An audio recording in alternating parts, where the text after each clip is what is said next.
بالکل ان کا اڑنا بچھونا رہنا ظاہری سٹائل بالکل صحابہ کی طرح ہے، لیکن فرق کیسے ہوگا؟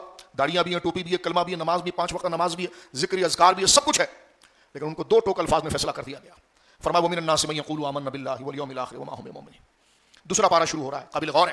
فرمایا کچھ لوگ ہیں جو یہ کہتے ہیں محبوب کہ ہم اللہ پر ایمان لائے، اللہ خود کہہ رہا ہے، ان کی بولی کو ذکر کیا، کہتے ہیں کہ ہم اللہ پر ایمان لائے۔ ومن الناس، لوگوں میں سے کچھ ایسے ہیں جو یہ کہتے ہیں کہ ہم نے اللہ پر ایمان لایا، وبالیوم الآخر، اور آخرت پر ایمان لایا۔ تو بھائی اور کیا چاہیے؟ ایمان یہی ہوتا ہے، اور کیا ہوتا ہے ایمان؟ مسلمان ہونے کے لیے کیا ضرورت ہے؟ یہی ہے۔ اللہ فرماتا ہے وما هم بمؤمنین، اس کے باوجود یہ مسلمان نہیں ہے۔ تو اس خوش فہمی سے نکل جائیے کہ صرف کلمہ پڑھنے سے بندہ بخش دیا جائے گا۔ واضح کر دیا گیا کہ وہ کہہ رہے ہیں اپنے منہ سے نا، اسلام ظاہر کو دیکھتا ہے نا، وہ کہہ رہے ہیں ہم اللہ پر ایمان لائے۔ ومن الناس من یقول، لوگوں میں سے کچھ، من یقول، جو یہ کہتے ہیں آمنا باللہ، ہم اللہ پر ایمان لائے، وبالیوم الآخر، قیامت کے دن پر ایمان لائے، وما هم بمؤمنین، وہ مسلمان نہیں ہے۔ تو یا اللہ مسلمان ہونے کا طریقہ کیا ہے؟ ہم تو سمجھ رہے صرف کلمہ پڑھ لینا، لا الہ الا اللہ محمد رسول، یہ ہے۔ اللہ فرماتا ہے اس کو چیک کیا جائے گا کہ اس کا راستہ، اس کی جڑیں اس دل کی بنیاد تک ہے کہ نہیں۔ یہ کلمہ واقعی میں دل تک اپنی بنیاد بنا کر اس کی شاخیں، اس کے پھل اور اس کے پھول جو نظر آ رہے ہیں تمہاری زبانوں پر، تو آیا وہ کاغذ کے بنے ہوئے پھول ہیں یا واقعی میں جڑیں دل تک پہنچی ہوئی ہے؟ تو یا اللہ اس کا طریقہ کیا ہے؟ تو حضرت ابوبکر، حضرت عمر، حضرت عثمان، حضرت علی، صحابہ کی طرف قرآن مخاطب ہو کے کہتا ہے وَإِذَا قِيلَ لَهُمْ، ان سے یہ کہہ دیجئے، وَإِذَا قِيلَ لَهُمْ آمِنُوا، یہ معنی تو مجہول کا ہے لیکن میں تقریری معنی یہ کہہ رہا ہوں، معنی اس کا یہ ہے کہ جب ان سے کہہ دیا جاتا ہے کہ ایمان ایسے لاؤ جیسے صحابہ لائے ہیں، اور اس تقریری معنی میں معنی کیا ہوگا کہ وَإِذَا قِيلَ لَهُمْ آمِنُوا كَمَا آمَنَ النَّاسُ، ان سے کہو یہ زبانی تو تم نے کلمہ پڑھ لیا ہے لیکن ایسے ایمان لانا جیسے ابوبکر لایا ہے، جیسے عمر لایا ہے، جیسے عثمان لایا ہے، جیسے علی لایا ہے۔ ٹھہر کے سمجھ لیجئے کیا لایا ہے؟ کیا انہوں نے محمد رسول اللہ پہلے پڑھا ہے اور لا الہ الا اللہ بعد میں پڑھا ہے؟ انہوں نے بھی لا الہ الا اللہ پہلے پڑھا ہے تو ہم بھی تو لا الہ الا اللہ پہلے پڑھ رہے ہیں۔ انہوں نے بھی محمد رسول اللہ بعد میں پڑھا ہے، قیامت پر ایمان لایا، تو کیسے ایمان لائے؟ کیسے ایمان لائے؟ فرمانا جو اس ایمان کا معنی ہے، جو اس کا مدلول ہے، جو اس کی کیفیت ہے، وہ کیا؟ رسول سے وفا، اندھیرے اور اجالے میں وفا۔ فرما کلمہ تو تم نے بڑے اچھی قرات، لہجے، مد کے ساتھ، شد کے ساتھ پڑھ لیا ہے لیکن وفا تم میں پیدا نہیں ہوئی ہے۔ تو فرما ایسی وفا لاؤ جیسے عمر لایا ہے، جیسے ابوبکر لایا ہے، جیسے عثمان لایا ہے، جیسے علی لایا ہے۔ یہ سن رہے میں کیا کہہ رہا ہوں؟ یعنی اللہ نے ان کے ایمان کو، ان کی ذات کو معیار بنا دیا۔ فرمایا یا اللہ جنت میں کون جائے گا؟ فرمایا جو ایسا ایمان لائے گا۔ جو ذات جنت میں جانے کا معیار بن جائے، ان کے ایمانوں کو کوئی سانچوں میں ناپ سکتا ہے؟ تول سکتا ہے؟ میں اور آپ گلی کے روڑے کوڑے، ہماری کیا حیثیت ہے؟ وہ ذاتیں وہ ہیں جن کو اللہ نے اپنے نام کا مظہر بنایا، اور فرما کلمے سب پڑھیں گے لیکن جن کے اندر ایسی کیفیت ہوگی جیسے عمر کے اندر ہے، جیسے ابوبکر میں، جیسے علی میں، جیسے عثمان میں، یہ کیفیت، یہ مزاج، یہ سچائی جس میں ہوگی وہ بخشا جائے گا۔ تو لہذا جتنا زور کلمے پر بڑھ رہے ہو نا، اتنا زور ان کی کیفیت میں آئے، اور یہ کیفیت جب تک نہیں آ سکتی جب تک ان کی غلامی، ان کی محبت اختیار نہیں کرو گے، اور جب ان سے محبت کرو گے تو پھر ان کا نظریہ تمہارے اندر آ جائے گا کہ یہ رسول اللہ پر کس طرح نثار تھے اور وفا کی کیفیت۔ کیوں صحابہ کا یوم کرتے ہیں؟ اس لیے کرتے ہیں کہ ان کا وہ معیار ہے، جب تک ان سے محبت نہیں ہوگی رسول کی محبت آ ہی نہیں سکتی، اور رسول اللہ سے محبت نہیں ہوگی تو اللہ کی محبت نہیں آ سکتی۔ جیسا بھی گزرا ہے نا جو ہم نے گزشتہ اتوار کو آپ عثمان غنی کا ذکر کیا، حضور علیہ الصلوۃ والسلام نے فرمایا، اللہ رب العالمین نے فرمایا حبیب یہ تیرے ہاتھ پر نہیں بیعت کر رہی، اللہ کے ہاتھ پر بیعت کر رہی، لیکن ہاتھ تو حضور کا تھا، اس ہاتھ کو اللہ نے اپنا ہاتھ قرار دیا، ہاتھ بمانا درستگی، اور ہاتھ بمانا رضا، ہاتھ بمانا سچائی کا مرکز، کیونکہ اللہ اس معنی میں ہاتھ سے تو پاک ہے جیسے ہمارا ہاتھ ہے۔ تو فرمایا کہ توجہ کرنا، دماغ کھول کر میری بات سننا، وقت مختصر ہے تاکہ تھوڑی بات میں زیادہ سمجھو گے تو بات سمجھ میں آئے گی، فتنوں کے دور سے ہم گزر رہے ہیں۔ فرمایا کہ حبیب یہ تیرے ہاتھ پر نہیں بیعت کر رہے ہیں، ایگریمنٹ یہ اللہ کے ہاتھ پر کر رہے ہیں، اور آگے چل کے حضور نے کہا میرا ہاتھ عثمان کا ہاتھ ہے۔ لو تو ترجمہ کیا ہوگا؟ عثمان کا ہاتھ اللہ کا ہاتھ ہے۔ تو یہ وہ ذات ہے، رب نے ان کے مقام کو اتنے باندھ کر بیان کیا ہے کہ قیامت تک کا کوئی نرجسی راوزی پلک اٹھا کر دیکھ ہی نہیں سکتا۔ ہاں بھائی اگلے کی مرضی ہے، وہ چاند کی چاندنی پر پریشان ہو کر تھوک رہا ہے، کون روک سکتا ہے؟ لیکن اس کو یہ خبر نہیں کہ وہ تھوک لوٹ کر اس کی طرف آئے گا۔ اللہ نے چاندنی کی، اس چاند کو وہ بلندی اور روشنی عطا فرمائی ہے، تو لہٰذا چاند کو دیکھ کر ایک جانور بڑی لمبی لمبی آوازیں نکالتا ہے، بھلا اس کو کون روک سکتا ہے؟ اس آیت کو آگے سمجھیے، پھر میں حضرت فاروق اعظم کی طرف آ رہی ہے، وہ بنیادیں ان ہستیوں کی، یہ ایمان کا معیار ہے۔ قیامت کے دن لوگوں کے کلمے ان کے ناموں سے چیک کیے جائیں گے۔ جب مجھے اور آپ کو امیدیں غوث اعظم اپنے مرشدوں استاذوں پر ہے، ان کا مرتبہ ہم سے بہت اعلیٰ ہے، لیکن وہ سب فقیر ہیں ان کے در کے۔ اصل اولیاء یہ ہیں، اصل غوث اعظم یہ ہیں، اصل رسول اللہ کے نائب یہ ہیں۔ غوث اعظم غریب نواز ہمارے آقا ان کے دامن سے لپٹ گئے تو وہ بھی غوث اعظم ہو گئے، اور ہم غوث اعظم سے جڑے اس لیے ہیں تاکہ وہ ہمیں حضرت عمر تک پہنچا دیں، حضرت علی تک پہنچا دیں، حضرت ابوبکر تک پہنچا دیں۔ یہ یاد رکھیے آپ، یہ درجہ بندی ہے۔ اب آیت سنیے اور آگے پڑھیں۔ فرمایا وَإِذَا قِيلَ لَهُمْ آمِنُوا كَمَا آمَنَ النَّاسُ، جب ان سے کہہ دیا جاتا ہے کہ بھائی جتنا زور نمازوں پر دے رہے ہو اچھی بات ہے، کلمے پہ دے رہے ہو اچھی بات ہے، نعرے لگانے پہ دے رہے ہو، لیکن وہ کیفیت تو پیدا کرو، وہ کیفیت، وہ روح، وہ وفاداری، وہ جذبہ، وہ انٹینشن، وہ اخلاص، وہ پاکیزگی جو عمر کے سینے کے اندر ہے۔ تو ان سے کہہ دیا جاتا کہ ایمان ایسے لاؤ جیسے صحابہ لائے ہیں، تو وہ چڑھ جاتے تھے صاحب۔ یہ آج نہیں، پہلے سے یہ قانون ہے، کیونکہ جو رسول اللہ کے وفادار ہوں گے جیسے آپ ہیں، وہ تو رسول اللہ کے وفاداروں کا نام سن کے آپ کے چہرے کھلنے لگ جائیں گے۔ لیکن جو پوزیشن اور یونیفارم پہن کر کوئی اور کرنے آیا ہے تو جب اس کے سامنے نام لوگے تو جناب وہ ایکسپوز ہو جائے گا، اس کا چہرہ گویا کہ مرجھا جائے گا. اس بات کو ذرا ترتیب سے سنیے. فرمایا وَإِذَا قِيلَ لَهُمْ آمِنُوا كَمَا آمَنَ النَّاسُ.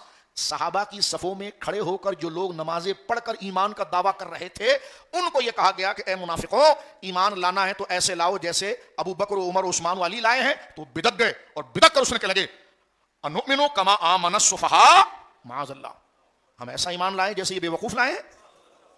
صفی بے وقوف کو کہتے ہیں، کمقل. یہ صفحاء اس کی جمع ہے. صحابہ کو سب سے پہلے گالی منافقوں نے دی ہے، قرآن نے اس کو ذکر کیا. ان کی شان اخلاص کو انہوں نے بے وقوفی قرار دیا. جس کو وہ بے وقوفی کہہ رہے تھے رب اسی کو ایمان کہہ رہا ہے، کیونکہ ظاہر سی بات ہے کہ وہ بے ایمان تھے، ان کو ایمان سمجھ میں نہیں آ رہا ہے. وہ بے ایمان تھے، ان کو ایمان سمجھ میں نہیں آ رہا. تو انہوں نے کیا کہا انؤمن، کہ ہم ایسا ایمان لائے. بس آ گئے نا آپ کے پیچھے نمازیں پڑھ رہے ہیں، کلمہ پڑھ رہے ہیں، پگڑیاں باندھ لی اور کیا کریں، جبے پہن لی اور کیا کریں. لیکن آپ کہہ رہے ہیں ان کی طرف بڑھے ہم. تو فرمایا انؤمن کما آمن السفہاء، ہم ان بے وقوفوں کی طرف ایمان لائے. اللہ رب العالمین فرماتا خبردار یہ خود بے وقوف ہیں لیکن ان کو اس بات کا علم نہیں ہے. الا انہم هم السفہاء. اللہ نے پھر آگے سے جواب دیا. پتا چلا دفاع صحابہ میں آگے بڑھ کر لحاظ کے چھوڑ کر منہ توڑ جواب دینا اور اللہ کے محبوبوں کا دفاع کرنا یہ خود خدا کا طریقہ ہے. جب انہوں نے یہ کہا کہ ہم ان بے وقوفوں کی طرح ایمان نہیں لاتے تو اللہ نے یہ نہیں بولا یہ جاہل ان کو چھوڑ دو، بلکہ اللہ نے آگے سے جواب دیا. فرمایا تم نے میرے محبوب کے سچے غلام اور ہمارے سچے بندوں کے بارے میں یہ جملہ کہا ہے. اسی لفظ کو قرآن نے دہرایا. یہ نہیں کہ انہوں نے معاذ اللہ صحابہ کے لیے صفحاء کا لفظ کہا تو قرآن نے صرف یہ کہہ دیا یہ جانتے نہیں ہیں، بلکہ قرآن نے وہی لفظ ان پر دہرایا. فرمایا الا انہم هم السفہاء، خبردار بے شک یہ خود بے وقوف اور بے عقل ہے لیکن اسے اس بات کا علم نہیں. تو یہ رب کی غیرت ہے، جیسا انہوں نے کہا رب نے پلٹا کر وہی جواب ان کو دیا ہے. تو جن کا دفاع خدا کرے، جن کے دشمنوں سے دشمنی کے لیے قدرت اپنے بازو کو کھول دے تو بتاؤ وہ قدرت کے کتنے لاڈلے اور پیارے ہوں گے. تو یہ سمجھ لیجئے یہ وہ وجہ وہ بیس ہے حضرات صحابہ کرام کی عقیدت کی جو خدا کا فضل ہے. اللہ نے یہ تفہیم یہ سمجھ اہل سنت کو عطا فرمائی. میرے دوستو بزرگوں، حضرت فاروق اعظم رضی اللہ تعالیٰ عنہ کے حوالے سے جو بات میں آپ کی خدمت میں عرض کرتا ہوں، کیونکہ میں نے عرض کیا کہ پہلی نشست ہے اور آپ کی شہادت کا ذکر انشاءاللہ العزیز ہم جمعے کے دن کریں گے. یہ سمجھ لیجیے کہ شہادت پر بھی لوگوں نے بارہا شور کرتے ہیں. میں ہر سال اس بات کا رد بھی کرتا ہوں، تقریریں موجود ہیں کہ فاروق اعظم رضی اللہ تعالیٰ عنہ کی شہادت کے لیے تو 26 تاریخ ذی الحجہ کی ہے، آپ 1 محرم پر کیوں کر رہے ہیں؟ توجہ ہے. تو میں نے کہا ہم کو تو کوئی تاریخ نہیں چاہیے، ہر دن ہو سکتا ہے ذکر، کہ لیکن 1 محرم کو کیوں کر رہے ہیں آپ؟ کتابوں میں لکھا ہوا ہے کہ 26 تاریخ کو فیروز لولو نے ان پر حملہ کیا تھا. تو میں نے کہا حملہ کیا تھا، آپ دنیا سے رخصت نہیں ہوئے تھے. 26 ذی الحجہ کو آپ پر اس یہودی منحوس فیروز لولو نے نماز کی حالت میں آپ پر خنجر کا وار کیا اور پھر اس کے بعد 3 دن تک آپ زخمی رہے، کیونکہ جیسی وار آپ پر ہوا تو آپ پر جو اس نے خنجر کا وار کیا تو آپ نے فوراً حضرت عبد الرحمن بن عوف کو کہا کہ میری نیابت کرو، ہاتھ پکڑ کے آگے کیا. وہ نماز کے لیے وہ امامت کی طرف آئے اور پھر آپ نے جو ہے وہ نماز کو مکمل پڑھایا اور آخری صورت آپ نے اپنی نماز کے اندر سورۃ النصر پڑھی، اذا جاء نصر اللہ والفتح، اور اس کے بعد نماز ختم ہوئی. حضرت فاروق اعظم رضی اللہ تعالیٰ عنہ کو پہلی صف کے اندر لٹا دیا گیا تھا. پھر آپ کو کیونکہ زخم اس نے اتنا تیزی کے ساتھ آپ کی گردن کے قریب لگا تھا کہ جو پلایا جاتا وہ وہاں سے بہ جاتا تھا. 3 دن تک حضرت فاروق اعظم رضی اللہ تعالیٰ عنہ بقید حیات رہے اور اس 3 دن کے اندر وہ اتنا ذمہ دار خلیفہ تھا.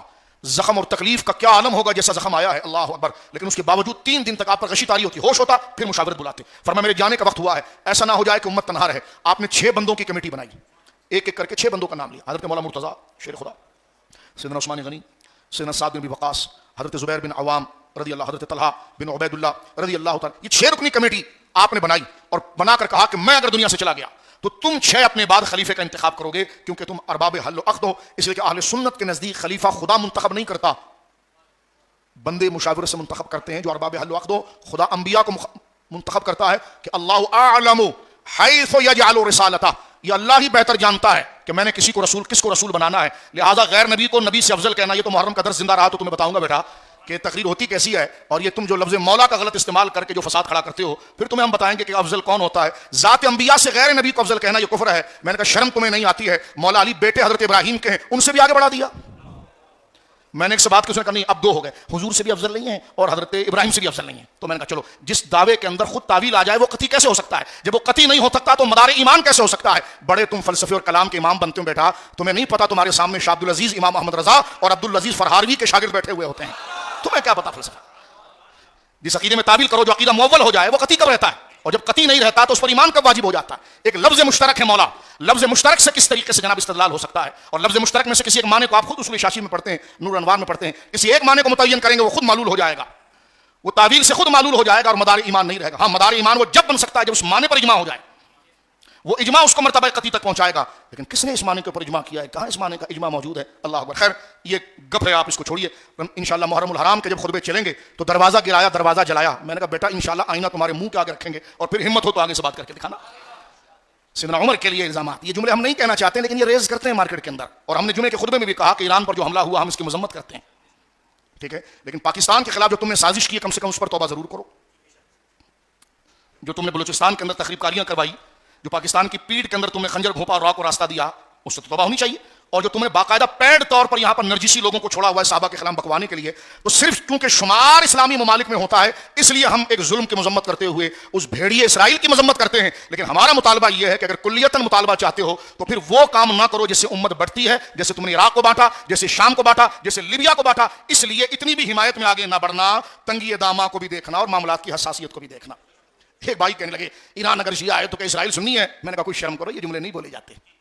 آپ کا کام ایسی بھی اصلاحی تقریر کرنا ہے، آپ یہ تقریر کی طرف نہ آئیں، نہ ہم آپ کی طرف آنا چاہتے ہیں. چپ کر کے بیٹھ جائیں، بات کریں، مذمت ہم کرتے ہیں. جمعہ کہ ہماری تقریر پوری اس پر موجود ہے. جو ہمارا موقف تھا وہ ہم نے دے دیا، جو متوازن موقف تھا وہ ہم نے دے دیا. لیکن شام میں جو سنی بچے مروائے گئے ہیں ان کو ہم بھولے نہیں ہیں.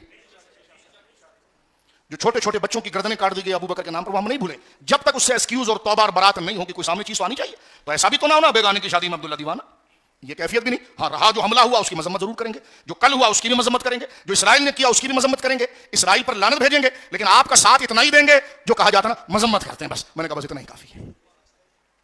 تو ملاؤں کو بھی چاہیے اتنا ہی ساتھ دیں، مذمت کرتے ہیں، مذمت جمع خرچ ہوتا ہے، بس اتنا ہی کریں کیونکہ ہوش آنے کے بعد تمہارا دوبارہ کام اتارا جائے گا. خیر میں جمعے کے دن اپنے اس موقف کی وضاحت کر چکا ہوں جو آپ کے سامنے ہے. کیونکہ حضرت عمر کے حوالے سے گھر جلا دیا، حدیث قرطاس ہے، یہ ساری باتیں اس پر ہم نے درجنوں تقریریں کر ڈالی ہیں. لیکن انشاءاللہ محرم الحرام کے جب یوم ہوں گے 7 روزہ تو اس کے اندر انشاءاللہ العزیز الگ الگ انداز میں اس تحقیق کو ہم پیش کریں گے. حضرت فاروق اعظم رضی اللہ تعالیٰ عنہ، اور یہ ہم کوئی غصے میں بات نہیں کر رہے، آپ نے ان ہستیوں کے کو تانے کا نشانہ بنایا ہے. لوگ کہتے ہیں آپ بہت اچھے ہیں. مجھے کہا پہلے یہ بتاؤ ابو بکر آپ کے نزدیک اچھے ہیں؟ کہنے شاہ صاحب آپ بہت اچھے ہیں، سید ہیں آپ. میں نے کہا عمر اچھے ہیں آپ کے نزدیک؟ کہنے کہ آپ بہت اچھے ہیں. میں نے کہا عثمان غنی اچھے ہیں. میں نے کہا میرے کو تو کوئی نہیں جانتا، ان کی سچائی کو تو اللہ کا قرآن بیان کرتا ہے. اگر وہ تیرے نزدیک اچھے نہیں تو میرے اچھے، میرے جیسے بیکار کو اچھا کہنے کا کیا مقصد ہے؟ جن کی پارسائی، جن کے نام اور جن کی محبت کو مدار ایمان بنایا گیا، ان سے اگر آپ کی نفرت ہے تو آپ مجھے پتھر ماریے، اس میں میری خوشی ہے، ہماری تعریف نہ کیجیے. تو یہ ہونا چاہیے. آپ کی ماں کو خدا نہ کرے کوئی گالی دے اور کہے بیٹا آپ بہت اچھے ہو، تو بات سمجھ میں آتی. تو صحابہ کرام کی پارسائی تو قرآن ماں سے زیادہ بیان کرتا ہے. اولئک هم المؤمنون حقا. اس سے بڑا جملہ کیا ہوگا؟ اللہ کہتا ہے یہی حقیقی مومن ہے. اور تو کہتا 3 کے علاوہ کوئی مسلمان نہیں رہے. جب تک یہ گندگیاں نہ نکالی جائے، اور کنویں میں کتا گرتا ہے نا تو کنویں سے پانی بھی نکالا جاتا ہے، کتے کو بھی نکالا جاتا ہے. تو صرف پانی نہ پھینکا کرے، اس کتے کو بھی نکالے اندر سے، جس کی وجہ سے نجاست بار بار بڑھتی چلی جاتی ہے. گالی نہیں دے رہے، شرعی مسئلہ بتا رہے ہیں. کنویں میں اگر کتا گر جائے تو کتنا ڈول پانی نکالا جائے؟ کہنے کہ اتنا ڈول.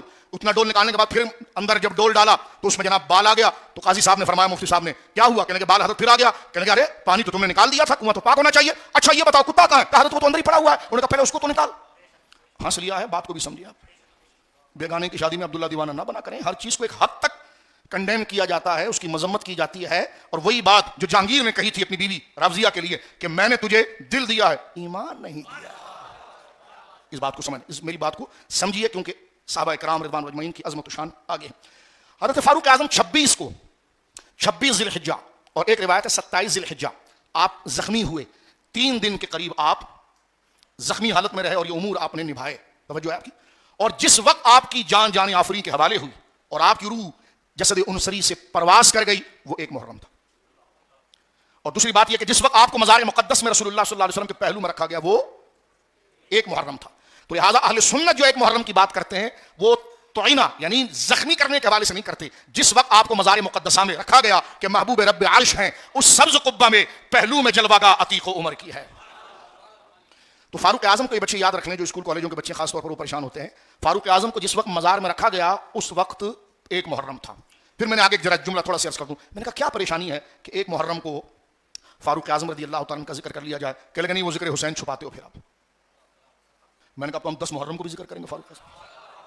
کہنے کہ 10 محرم کو کیوں کرو گے؟ میں نے کہا اس لیے کہ حسین کیا ہے یہ عمر ہی نے دنیا کو بتایا تھا، یہ ام المومنین حضرت عائشہ نے بتایا. تو لہٰذا یہ سارے فضول سوالات ہوتے ہیں، ہم کھول کے آپ کو بیان کرتے ہیں. لیکن جب تقریر ہو رہی ہوتی ہے آپ کا دماغ سو رہا ہوتا ہے، اور جب وقت گزر جاتا ہے تو آپ کہتے ہیں شاہ صاحب دیکھیں کیا پوسٹیں چل رہی ہیں. میں نے کہا اس مسجد میں 28 سال ہمیں ہو گئے ہیں، ہمارا آپ پورا ریکارڈ چیک کریں بفضل اللہ تعالیٰ. اخلاق، سیاست، عقیدہ، اعمال، کون سا ایک موضوع آپ انگلی رکھ کر بتائیے جو حبیبیت ممبر پر کھل کے بیان نہیں ہوا ہے.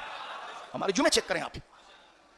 یہ تحدیث نعمت کے لیے کہ ہر چیز آپ کو بتائی جاتی ہے. آپ یاد رکھیں, چھوٹی سی پوسٹ سے پریشان, فلاں امریکہ میں بیٹھا ہوا ہے, فلاں نرجسی نے یہ بات کر دی, حدیث قرطاس کے بارے میں کیا. میں نے کہا پورے درس ہوئے ہیں ظہر کے بعد یہاں پر, چونکہ اسلام پر وہ سارے دروس موجود ہے, آپ وقت نکال کر تحقیق کرنے کا. میں تحقیق کرنا چاہتا ہوں, تو میں نے کہا تحقیق کے پہلے علماء اہل سنت کو سن لے, پہلے اپنے گھر والوں کو سن. کیا ان کو نہیں سنے؟ میں نے کہا میں نے کب رک رہا ہوں, پہلے سن لے اپنے آپ کو اور موضوع سمجھ لے, پھر کسی سچے عالم دین کے پاس جا کر کہ جو میں نے سمجھا ہے وہ ٹھیک سمجھا ہے, اس کے بعد ہم تیری رسی کھول دیتے ہیں. جہاں کہیں بھی چلے جا, ماں نے جنا ہی نہیں ہے جو سنیوں کے گھر کو بھی ہلا کے بتا دے. یہ بچے تیرے اعتماد کے لیے میں بات کر رہا ہوں, تو ہر مذہبی پیشوا کے پیچھے نہ بھاگ. ایک تو میں نے آپ کے سامنے واضح کر دیا کہ ایک محرم کیوں حضرت عمر کی نسبت ہے. آج اتنا وقت رہ جاتا ہے, تھوڑا سا عرض کرتے ہیں. میں نے پہلے عرض کیا کہ حضرت عمر ایک بہت بڑی شخصیت ہے, کئی احادیث آپ کے فضائل میں, کئی قرآنی آیات ہیں. پھر بالخصوص جو 22 لاکھ مربع میل جو آپ نے حکومت کی ہے, اس بندے کی زندگی میں فتوحات اور ترقی ایسے تھے جیسے بارش کے قطرے گرتے ہیں. کبھی دل لگے نا تو کتابیں پڑھنا کہ حضرت عمر نے 10 سال کے اندر کتنی ریاستوں پر کنٹرول کیا, اور کنٹرول کر کے ایک ڈسپلن ریاست کے اندر جو نظام حکومت ہوتا ہے, یہاں تک کہ گلیوں کی صفائی سے لے کر فوج کے انتخاب تک, اور پانی اور خوراک سے لے کر جانوروں کی حفاظت تک, نہری نظام سے لے کر خشک زمینوں کو آباد کرنے تک, آج کی سیولائز سوسائٹی ڈیولپ ہونے میں اور سیولائز بننے میں جو ایک مضبوط حکومت بنتی ہے, آج سے 1500 سال پہلے اس 3 بر اعظموں پر 22 لاکھ حکومت, 22 لاکھ مربع میل حکومت پر ایسی بیلنس اور سیولائز سوسائٹی جس کو آج بھی ترقی یافتہ دور 2025 کے دور کے اندر گورنمنٹ کے اصول کے اعتبار سے چیلنج نہیں کیا جا سکتا, وہ حضرت عمر کی ریاست تھی. میں صرف ملکوں کے نام گنواؤں تو اس کے لیے گھنٹے کی تقریر اور چاہیے. ان ملکوں میں جو آپ کا ڈیولپ کا کام ہے اس کے لیے گھنٹے کی تقریر اور چاہیے. ملکی نظام کے لیے جو مشنری اور شعبہ جات بنائے جاتے ہیں, عسکری شعبہ جو دفاع کا ہے, سماجی شعبہ, سیاسی شعبہ, اس ترتیب کے اعتبار سے پھر ان شعبہ جات کے پیچھے جو ان کے معاملات, ان کی تنخواہیں, ان کی دیکھ بھال, ان کی پینشنز, ملک میں رہنے والے اقلیتیں, یعنی پوری ایک ریاست, بڑی عظیم ریاست جس کو دنیا میں کہیں انسانوں کے سارے حقوق یہاں پر ہے, آج اس کو رکھیے اور لوٹیے 1500 سال پہلے حضرت فاروق اعظم کی ریاست میں. آپ حیران ہو جائیں گے. آج سیٹلائٹ ہے, آج سہولت ہے, آج انٹرنیٹ ہے, آج کمپیوٹر ہے, آج حساب و کتاب و نظام کو سہل کرنے کا نظام ہے. اس وقت کچھ نہیں تھا, کمیونیکیشن گیپ 1000 گنا تھا, لیکن حضرت عمر نے اس دور میں وہ ریاست کھڑی کی ہے جو اس دور کی بہترین سیولائز ریاست ہو سکتی ہے. وہ بندہ کتنا ذہین ہوگا, اس کے مشیر کتنے اعلیٰ ہوں گے. تو ہم دراصل وقت نکلنے کے بعد بھول جاتے ہیں, ہم سمجھتے ہیں تمہاری ایسی کوئی شخصیت ہے. خیر, اس کو انشاءاللہ جو وقت رہے گا جمعہ اور پھر کچھ بات رہ جائے گی تو درس محرم الحرام میں تھوڑا تھوڑا لے کر آئیں گے. لیکن آپ کو 10 بستہ ہاتھ جوڑ کر عرض ہے, اس کو بھولنا نہیں. یہ یادیں ایک شٹر ہے, ایک دیوار ہے, شیطان کو اندر گھسنے سے روکتی ہے. خود حضرت عبداللہ بن مسعود اسلام حضرت عمر سے پہلے لائے ہیں, لیکن حضرت عمر پر نثار ایسے ہیں, کہتے ہیں یار جب تمہاری مجلسوں میں بوریت ہونا تو پھر عمر کا نام لیا کرو. حضرت عمر کی روحانیت پر ہم نے تقریریں کی ہیں کہ ان کا مرتبہ ولایت کیا تھا. انہیں جس طرح ایک بہترین ایڈمنسٹریٹر دیکھا گیا, ویسے وہ اپنے وقت کے غوث اعظم تھے. ولایت کا ان کے اوپر پوری کتابیں لکھی گئی, بعد میں سلسلہ قادریہ, چشتیہ, نقشبندیہ, سہروردیہ. ولایت کے اندر اصول آپ کی زندگی سے حاصل کرتے ہیں. اور یہ کیسے ہو سکتا ہے کہ رسول اللہ کا جانشین ہو اور ولایت سے خالی ہو؟ جو رسول اللہ کا کلمہ پڑھے 15 صدی بعد سچے دل سے, وہ وقت کا غوث بن جائے. تو جس نے رسول اللہ کے کلمہ پڑھنے کے ساتھ ساتھ سیرت کو عملی زندگی بنا کر خود رسول اللہ کے دل کا چین بن گیا, اس کے سر پر ولایت کا کیا تاج رکھا گیا ہو. آئیے پہلے حضرت عمر کے خاندان کی طرف چلتے ہیں, یہ تھوڑا سا رہ جاتا ہے. حضرت عمر رضی اللہ تعالیٰ 8ویں پشت کے اندر حضور سید عالم صلی اللہ علیہ وسلم سے جا کر جڑ جاتے ہیں. یہ تو یاد رکھیے کہ خلیفہ راشد ہو جو بھی ہے, یعنی مسلم ریاست جب بھی قائم ہوگی, اسلامی ریاست جب بھی قائم ہوگی تو خلیفہ قریشی ہوگا, حضور کے خاندان سے ہوگا, قریشی. اور اس پر میرے امام اعلیٰ حضرت فاضل بریلوی کا دوام العیش پورا ایک رسالہ ہے کہ خلیفہ جو بھی ہوگا وہ قریش سے ہوگا. قریش کی وضاحت بار بار ہم کرتے رہتے ہیں. حضرت ابوبکر صدیق بنو تیم قبیلے سے قریشی ہیں, حضرت فاروق اعظم بنو عدی ہیں, قریشی ہیں, عثمان غنی بنو امیہ قریشی ہیں, مولا تو بنو ہاشم ہیں. ٹھیک ہے. تو حضرت فاروق اعظم رضی اللہ تعالیٰ کا نسب جو ہے وہ اپنے پردادا 8ویں پشت پر عدی بن کعب, عدی بن مرہ کے ساتھ جا کر جڑتا ہے. اور یہیں سے مرہ کے دوسرے بیٹھے ہیں کلاب, جو رسول اللہ کے دادا ہیں, کلاب بن مرہ اور عدی بن مرہ. تو عدی اور کلاب یہ سگے بھائی ہیں. کلاب سے حضرت فاروق, حضرت رسول اللہ کا سلسلہ مبارک آ رہا ہے, اور عدی سے حضرت فاروق اعظم کا آ رہا ہے. تو یہ سلسلہ جا کر جناب مرہ کے اوپر جڑ جاتا ہے. رسول اللہ کے دادا کا نام ہے کلاب بن مرہ اور حضرت فاروق اعظم کے پردادا کا نام ہے عدی بن مرہ. پھر ظاہر سی بات ہے قریشی قبیلہ ہے. تو اس حوالے سے ایک بات یہ بھی آپ سمجھ لیجئے, حضرت عمر کے حوالے سے میں اس لیے ان تفصیلی موضوعات جو روزانہ آپ سنتے ہیں وہ یقیناً باعث برکت اور سچائی کے نشان ہیں, لیکن یہ ضروری کچھ باتیں جو ہمارے دوستوں کو, بھائیوں کو پتہ ہونی چاہیے. وقت مختصر ہونے کی وجہ سے ہم اس موضوع پر لگ جاتے ہیں اور یہ بنیادی باتیں چلی جاتی ہیں. حضرت فاروق اعظم کے خاندان میں کئی لوگ بڑے ممتاز گزرے ہیں, یہ شاید آپ میں سے کم لوگوں نے سنا ہے. ایک تو حضرت عمر کے بڑے بھائی حضرت زید بن خطاب, یہ حضرت عمر سے پہلے اسلام لائے تھے. اور ختم نبوت کی تحریک جب حضرت ابوبکر صدیق رضی اللہ تعالیٰ کے دور میں چلی تھی, ہے، اور مسلمہ کذاب جس نے جھوٹا نبوت کا دعویٰ رسول اللہ کے دور میں کیا تھا صلی اللہ علیہ وسلم، نعوذ باللہ من ذالک. تو حضرت ابوبکر صدیق رضی اللہ تعالیٰ نے یمامہ کے مقام پر ان پر چڑھائی کی جس کی کمانڈ کو خالد بن ولید نے سنبھالا. ایسے ہی جی اس میں حضرت زید بن خطاب شہید ہوئے ہیں. جب عبداللہ بن عمر حضرت عمر کے بیٹے بھی اس جنگ کے اندر تھے، حضرت ابوبکر کے بیٹے عبد الرحمن بن عوف بھی، اس پر بھی ہم نے تفصیلی تقریر کی کہ وہ جنگ کتنی خطرناک تھی. وہ جنگ میرے دوستوں اتنی خطرناک تھی، مورخین نے لکھا کہ عرب میں بڑی بڑی لڑائیاں ہوئی ہیں، جتنی خون ریزی یمامہ کے مقام پر ہوئی اتنی کہیں نہیں ہوئی ہے. یعنی حضور کے ختم نبوت کے تحفظ کے لیے بلا مبالغہ میں آپ کو بتا رہا ہوں، لٹرلی لوگوں نے کہا کہ پنڈلیوں سے آدھی پنڈلیوں سے اوپر خون تھا. جو اس کا حدیقۃ المدینہ یعنی جو اس کا باغ تھا مسلمہ کا، جس کا دروازہ توڑ کے صحابہ اندر آئے، اس کے اندر جنگ ہوئی ہے تو پنڈلیوں تک خون تھا، اتنے بندے مارے گئے اس کے اندر. صحابہ کرام کی جماعت میں اگر آپ دیکھیں جناب کئی سو حافظ قرآن صحابہ کرام شہید ہوئے. حضرت عمر کے بیٹے عبداللہ بن عمر بھی اس جنگ میں تھے، اور حضرت عمر کے بڑے بھائی حضرت زید بن خطاب. لیکن حضرت عمر کیوں شریک نہیں ہوئے؟ تو میں نے کہا مولا علی بھی شریک نہیں ہوئے. بیلنس کر دیں، کیونکہ وہ ایک پوری تفصیل ہے، اس کو پیچھے پڑھ لے. ریاست مدینہ کی حفاظت کے لیے باقاعدہ ڈیوٹیاں حضرت ابوبکر صدیق نے لگائی ہوئی تھی کہ ریاست کو یہ سنبھالیں گے تاکہ ریاست پر کوئی اور حملہ نہ کر دیں نا، کیونکہ اتنا بڑا ساری فوج ادھر چلے جائے یا مدینہ پر قبضہ ہو جائے. فوجداری کا نظام حضرت سیدنا فاروق حضرت سیدنا مولا مرتضیٰ شیر خدا کو دیا گیا، دیگر ذمہ داریاں جس حضرت عمر کو دی گئی اس طرح اور صحابہ کو، اور بقیہ فوج کو لڑنے کے لیے اس وقت کے سب سے بڑے شیطان مسلمہ کذاب کے مقابلے میں جائے. حضرت زید بن خطاب شہید ہو گئے رضی اللہ تعالیٰ. جب لوٹ کر وہ آئے، وہ بدری صحابی ہیں، جب وہ لوٹ کر آئے تو حضرت عبداللہ بن عمر نے اپنے والد سے کہا حضرت عمر سے کہ چچا جان شہید ہو گئے. حضرت عمر بہت روئے بہت روئے اور کہیں گے یا اللہ میرا بھائی کتنا خوش نصیب تھا، تیرے محبوب کے دامن سے وابستہ ہونے میں بھی مجھ پر مقدم رہا، میرے سے پہلے رہا، اور شہادت کو قبول کرنے میں بھی مجھ سے پہلے رہا. تو حضرت زید بن یہ فاروق اعظم رضی اللہ تعالیٰ کے بڑے بھائی. آپ کی بہن بڑی برگزیدہ ہے فاطمہ بنت خطاب، جن کی ایمان جن کی کوششوں سے فاروق اعظم کے سینے کے اندر ایمان کا نور اجاگر ہو گیا. لیکن آپ کے کیونکہ حضرت فاروق اعظم رضی اللہ تعالیٰ کا نسب جو ہے وہ ہے عمر بن خطاب بن عمر بن نوفل، یعنی خطاب کے والد کون ہیں؟ عمر ہیں. خطاب کے والد حضرت عمر کے والد خطاب ہیں، خطاب کے والد عمر ہیں، اور عمر کے والد نوفل ہیں. آپ کے ایک چچا ہے یعنی خطاب، جس طرح کے خطاب ہے، خطاب کے ایک بھائی ہیں ان کا نام ہے زید، تو رشتے میں بھائی ہے. تو خطاب بن عمر بن نوفل وہ ہیں زید بن نوفل، ان کا ذکر بخاری شریف میں آیا ہے. زید بن نوفل، یہ زید بن نوفل کون ہے؟ یہ سعید بن زید کے والد ہیں، عشرہ مبشرہ. حضرت سعید بن زید حضرت فاروق اعظم کے بہن بھائی صاحب، حضرت فاطمہ بنت خطاب کے شوہر سعید، جن کا ذکر آتا ہے کہ حضرت عمر جا رہے تھے تو راستے میں سعید ملے، تو یہ سعید بیٹے ہیں زید کے، زید بن نوفل، خطاب بن نوفل. تو یہ حضرت فاروق اعظم کے چچا کے بیٹے ہیں. یہ وہ ہیں جنہوں نے رسول اللہ صلی اللہ علیہ وسلم کو کب دیکھا؟ جب حضور کی عمر شریف 35 سال تھی. یہ بڑی قیمتی بات. سرکار کے اعلان نبوت سے پہلے ہی انتقال کر گئے. یہ اور ورقہ بن نوفل دوست تھے. حضرت ورقہ بن نوفل کون ہے؟ انہوں نے حضور کی رسالت کا زمانہ نہیں دیکھا. حضرت زید بن نوفل نے اور حضرت ورقہ بن جو ہے حضرت ورقہ، انہوں نے حضور علیہ الصلوۃ والسلام کی رسالت کا زمانہ نہیں دیکھا، کیونکہ زید بن نوفل جو ہیں جن کا میں ذکر یہاں پر کر رہا ہوں، یہ انتقال کر گئے کس وقت؟ جس وقت رسول کریم صلی اللہ علیہ وسلم کی عمر شریف 35 سال تھی. 35 سال کی عمر میں انہوں نے دنیا سے پردہ فرمایا حضرت زید بن نوفل نے.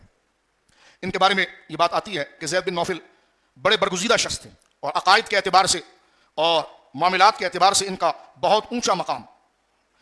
جس طرح کہ حدیث پاک میں امام بخاری رحمۃ اللہ علیہ نے باب باندھا ہے، باب نمبر 24 کتاب المناقب انصار کے اندر، کہ باب و حدیث زید بن عمر بن نوفل.